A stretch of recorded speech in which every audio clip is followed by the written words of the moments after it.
Ruto ailing with the plague number 9 from the Lord.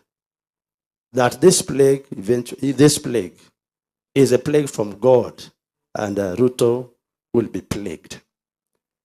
And I know Ruto hears prophecies that I share, and I think the prophets who have been around him, and I call them prophets in brackets, have been lying prophets, whom think that they can overturn the judgment of God that God has sent me to speak. I am very sober, and to date, the Republic of Kenya has a majority of persons who now believe that I spoke the truth and I speak the truth from God, and everything I spoke about Ruto and the government and the church, they have come to pass. So sober prophets know that my words are not lying words. My prophecies are not to be taken lightly or for jokes. And this vision comes in the wake of Ruto trying to please men. Yet he is dying. He is falling. God has judged Ruto. And so I saw him in this vision. He's determined, he's still like, want Kenya to, he wants to heal Kenya. He wants to correct his mess. He wants to correct the mistakes he has made. And he has that determination of trying to fix things because he's the one who messed. He has contributed to messing Kenyans' lives and messing up Kenya's economy. So Ruto feels indebted to men, indebted to Kenyans.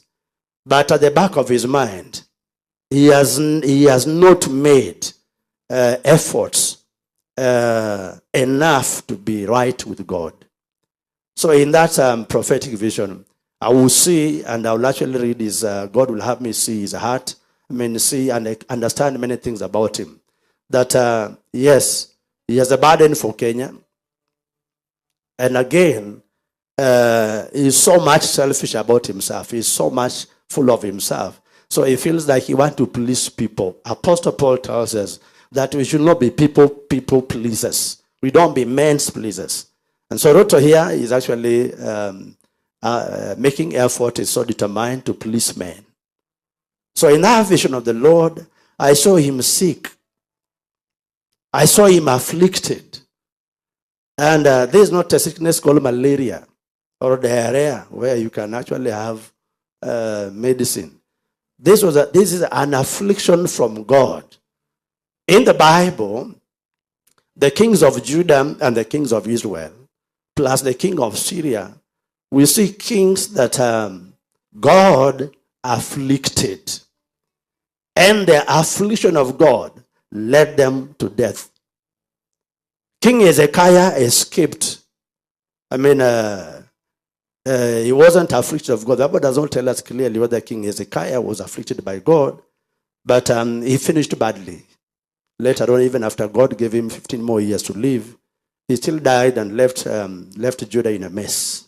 So his son Manasseh took over, and actually it was a manifestation of what is called mess. Other kings in the Bible, like Zechariah, they are kings like Ahab, whom the Lord actually plagued, whom the Lord actually had them die. God can kill a king. God can overturn a regime. God can actually judge a nation because of their king. So in this case, our republic, Kenya, Ruto is one reason why Kenya is being judged. Kenya's church clergy are also a reason why Kenya is being judged. And that judgment hasn't been overturned. So Ruto is actually in that vision of the Lord. I saw him, in spite of him being unwell. He was black, dark. Actually, he was gray. I saw him gray. So all of us who understand the language of the Spirit, color black and color gray, when they afflict a man, they speak of a spirit of death. So the spirit of death in the Bible is gray. The gray horse, you remember. And I was made to understand in the vision of the Lord that Captain Ruto knows that he has a case to answer before God. But he has locked his heart. He has locked his heart. That was a very sad part of the vision, that Ruto has locked his heart. And it's like, well, let it be. I find that one very strange. And I wonder about those who are Ruto's pastors. What do you feed him? Because in this vision, it was just like, well, he knows that judgment of God is there. He's not crying about it. He's not moved.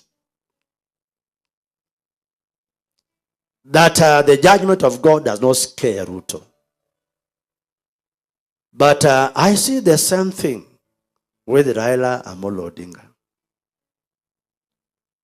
who do not really, they are not perturbed. They are not disturbed how God feels when they fail God's mission. The consequences of their betrayals, consequences of them, they are betraying God, does not bother them. So I see that thing in Ruto. I see it in Raila Odinga as well. And like Moi, who will try and he'll try and see if he can please God. He'll try, but unfortunately, Daniel Moi passed on. And unfortunately, he's in hell. The visions of the Lord pictures the late Moi in hellfire. The late Kibaki, President Kibaki, also in hellfire. Then the vision of the Lord also depicts and pictures Jomo Kenyatta, also in hell. And then also in the visions of God, Jaramogi Oginga Odinga is in hell. Now, these are Kenya's presidents. Also, Saitoti is in hell. Mangest Idi Amin is in hell. Nyerere of Uganda also is in hell. Obote of Uganda is also in hell. Now, they join the list of presidents who were in hell. So, Arabian presidents are in hell. Muammar Gaddafi is featured in hell. Osama bin Laden is also featured in hell. And that is very sad. When we see how Syria's president lives.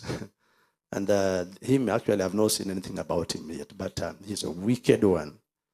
And so today, both Uhuru and Ruto have not made amends of their lives.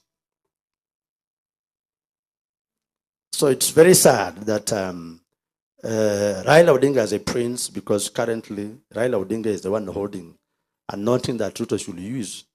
And Uhuru also is holding on anointing that actually should benefit Ruto. Yet, all of them, they have not made an effort to please God. So Kenya is in a bad place. Kenya is in bad books. And unfortunately, those who are so-called super clergy, they have never convinced God about